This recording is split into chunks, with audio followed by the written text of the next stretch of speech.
Documents and Translations. Argentina, el gobierno promueve la teoría pseudocientífica del lavado de cerebro. 08/29/2023 Massimo Introvigne. A más. Las teorías sobre la persuasión coercitiva, que la mayoría de los estudiosos de la religión consideran desacreditadas desde hace décadas, son promovidas oficialmente por organismos gubernamentales. Por Massimo Introvigne. Marcelo Colombo y María Alejandra Mangano, los fiscales titulares de Protex. Fuente: Gobierno argentino. Hace unos días, Cambridge University Press publicó un importante libro del sociólogo canadiense Douglas Cowan sobre el movimiento contra las sectas cristiano, The Christian Countercult Movement.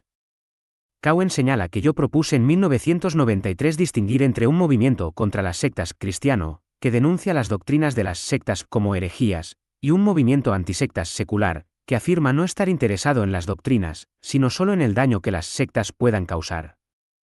Tanto Cowan como yo somos conscientes de que los límites entre ambos movimientos no siempre están bien definidos. Cowan cree que el movimiento contra las sectas cristiano tiene todavía un brillante futuro ante sí, porque los cristianos conservadores siguen siendo numerosos, influyentes políticamente en varios países y más interesados que nunca en denunciar como herejes a los nuevos movimientos religiosos que tienen éxito en la conversión de sus miembros. Por el contrario, Cowan no augura un futuro exitoso al movimiento antisectas secular. Este se basa, señala, en las teorías de que las sectas convierten y controlan a sus seguidores mediante el lavado de cerebro, también llamado persuasión coercitiva o manipulación mental, y en las democracias laicas liberales, a pesar de su resonancia cultural pop, la influencia de la hipótesis del lavado de cerebro sigue menguando. La mayoría de los estudiosos académicos de los nuevos movimientos religiosos estarían de acuerdo, señala Cowan, en que la hipótesis del lavado de cerebro describe un círculo tautológico casi perfecto, que racionaliza las interpretaciones más atroces de los grupos religiosos sospechosos y justifica así cualquier acción que los actores antisectas consideren necesaria. Los militantes antisectas afirmarían que un determinado grupo es una secta porque utiliza el lavado de cerebro, y al mismo tiempo, que sabemos que utiliza el lavado de cerebro porque es una secta. Yo mismo he presentado esta crítica a las teorías del lavado de cerebro en un libro publicado en 2022 por la misma Cambridge University Press. Los tribunales de justicia han rechazado la teoría del lavado de cerebro como parte de la pseudociencia en Estados Unidos, con la histórica decisión Fishman de 1990 en California, y en otros países. Cowan advierte, sin embargo, que además de los medios de comunicación, la cultura pop y el infoentretenimiento de la televisión por cable, las desacreditadas teorías del lavado de cerebro siguen vivas en algunos países. Francia viene a la mente inmediatamente, pero Cowan también sugiere que vigilemos el mundo hispanohablante. En España, por ejemplo, escribe Cowan, el abogado y jurista Carlos Bardavío Antón pretende revivir la hipótesis del lavado de cerebro en términos de estatutos legales y criminalizar lo que él percibe como persuasión coercitiva. Douglas E. Cowan y su libro de 2023. A la lista de países que hay que vigilar por las acciones legales y judiciales que resucitan las desacreditadas teorías del lavado de cerebro y ponen en peligro la libertad de religión o creencia, parece que hay que añadir a la Argentina. No por casualidad, Bardavío es anunciado entre los participantes en una conferencia que promueve una ley contra la persuasión coercitiva organizada por Pablo Salum, un estrafalario activista antisectas que cree que incluso las monjas carmelitas descalzas católicas, los santos de los últimos días y los masones son organizaciones coercitivas sectas. Pero de hecho parece que, incluso antes de aprobar una ley, el gobierno argentino ya ha abrazado la defectuosa teoría del lavado de cerebro, ignorando que la mayoría de los estudiosos académicos de los nuevos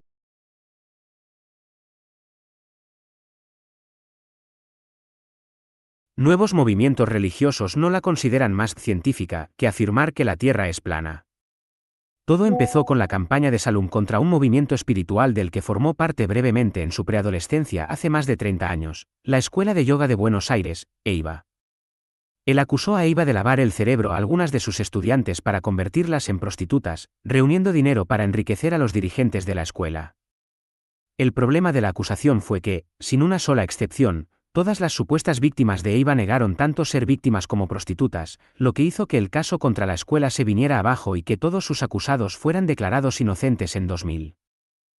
Sin embargo, Salum siguió pregonando sus teorías sobre la persuasión coercitiva y encontró su oportunidad de ser tomado en serio cuando Argentina aprobó una nueva ley contra la trata de personas en 2012.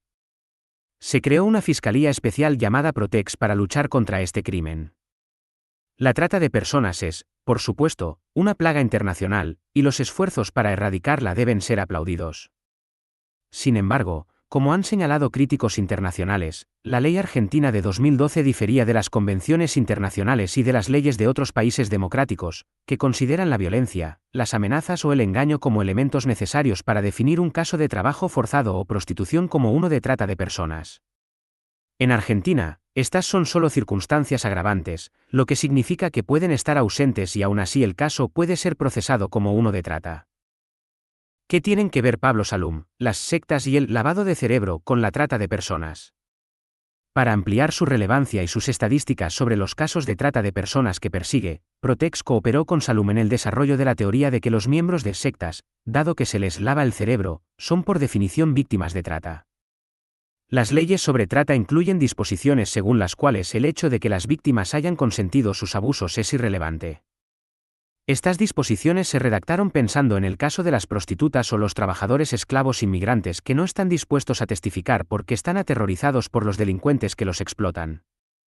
Con una aplicación creativa de las leyes, Protex y Salum empezaron a afirmar que las víctimas de las sectas están bajo el hechizo de la persuasión coercitiva, también conocida como lavado de cerebro. En consecuencia, son víctimas e incluso pueden ser prostitutas sin saberlo, y sus negativas no son relevantes. Una crítica a cómo Protex infla las estadísticas sobre las víctimas de trata en un vídeo preparado por miembros de la EIVA, no implicados en la investigación, miembros y familiares, https://3ubs.bo.com/world/v1422931337 Basándose en esta novedosa teoría jurídica, la Protex reabrió el caso EIVA que ya se había resuelto en 2000, allanó la escuela de yoga en 2022 y procesó a sus líderes, argumentando que las víctimas, en muchos casos, las mismas del primer caso judicial, ahora mujeres de 40 o 50 años, negaban haber sido victimizadas por los líderes del grupo y obligadas a convertirse en trabajadoras sexuales porque se encontraban en una situación de persuasión coercitiva y, por tanto, lo que pudieran decir no era creíble. El tribunal ordenó el examen de las supuestas víctimas por peritos forenses. Sin excepción, estos concluyeron que las mujeres estaban en plena posesión de su competencia mental y no mostraban signos de estrés postraumático ni otras consecuencias de victimización o explotación sexual. Protex movilizó a sus propios psicólogos para responder que incluso los respetados expertos forenses podían no ser capaces de detectar los signos de persuasión coercitiva, y que la ausencia de síntomas de estrés postraumático demostraba de hecho que el lavado de cerebro seguía funcionando. Los expertos de Protex también cayeron en una vieja falacia al afirmar que las teorías sobre la reforma del pensamiento del psiquiatra estadounidense Robert High Lifton controvertidas, pero que forman parte del ámbito de la ciencia y de la difunta psicóloga clínica y líder antisectas Margaret Singer eran una y la misma. Esto ya fue denunciado como falso en la histórica sentencia estadounidense, Fishman del juez de Lovell Jensen en 1990. Jensen explicó que las dos teorías eran, de hecho, diferentes. El juez de Lovell Jensen, de Twitter, y Margaret T. Singer, 1921 a 2003, créditos. Todas las mujeres, ya que se trata de un caso único en la historia de la represión antisectas en el que ni siquiera una víctima admite serlo, firmaron una carta de protesta en la que afirmaban que sí, habían sido victimizadas y sus vidas y carreras habían sido destruidas, pero por Protex, no por EIVA. También demandaron a los fiscales de Protex, un movimiento único en la historia jurídica argentina. Aproveché una visita a Argentina para entrevistar yo mismo a las supuestas víctimas. Me impresionaron como mujeres profesionales exitosas y cultivadas, a kilómetros de distancia de la típica prostituta inmigrante traficada y aterrorizada por el crimen organizado. No confiando solo en mi juicio, animé a dos académicas acreditadas norteamericanas, y feministas, a visitar Argentina y entrevistar ellas mismas a las mujeres. Llegaron a la misma conclusión. Cuando negaron ser víctimas y haber sido prostitutas, las mujeres eran eminentemente creíbles. Para creer que todos estamos equivocados, y que solo Pablo Salum y Protex tienen razón, tienes que poner tu fe en el lavado de cerebro, que, como otras teorías pseudocientíficas, tiene sus verdaderos creyentes fanáticos que no pueden ser persuadidos de lo contrario. Parece que entre estos creyentes hay organismos del gobierno argentino, lo que crea un problema aún más grave. En los países democráticos es inaudito que, mientras está pendiente un proceso judicial, un gobierno publique un comunicado declarando culpables a los acusados. Esto viola tanto la presunción de inocencia como la separación de poderes, ambos pilares de cualquier democracia que se precie. Sin embargo, esto es precisamente lo que hizo el gobierno argentino. Quizás respondiendo implícitamente a las crecientes críticas de académicos internacionales y activistas de derechos humanos, el 9 de agosto de 2023, la página web oficial del gobierno argentino publicó un texto apoyando la teoría de que EIVA es una organización criminal coercitiva. Cortando y pegando de las acusaciones de los fiscales, el gobierno avala afirmaciones que son manifiestamente falsas. Por ejemplo, escribe que en la EIVA las prácticas sexuales se filmaban. En solo uno de los 50 lugares allanados se encontraron 4.100 VHS. Pero olvida añadir que los 4.100 vídeos, incautados en el domicilio del mago escénico internacionalmente conocido y miembro de EIVA, Carlos Barragán, fueron debidamente examinados, y en ninguno de ellos aparecían prácticas sexuales. Aunque las acusaciones fueran ciertas, no dejaría de ser un escándalo que un gobierno interviniera en una causa penal pendiente. El quid de la cuestión es, de nuevo, el lavado de cerebro. El gobierno cree que las acusaciones, aunque negadas por las presuntas víctimas, deben ser creídas religiosamente porque EIVA practica la persuasión coercitiva o el lavado de cerebro. Las autoridades explican que la expresión persuasión coercitiva hace referencia a una técnica que consiste en la realización de una serie de acciones de manipulación psicológica para controlar la voluntad de una persona o grupo con un fin preestablecido bajo el uso de un tipo de fuerza que no es percibida por el sujeto. Ha sido denominada vulgarmente como lavado de cerebro, para hacer referencia al proceso de anulación de la identidad psicosocial previa, a la desestructuración, destrucción o afectación severa de la personalidad que padece la persona sin ser consciente del daño. Folleto del Gobierno de julio de 2023 contra las organizaciones coercitivas. Estas palabras incluyen la importante admisión de que persuasión coercitiva y lavado de cerebro son lo mismo.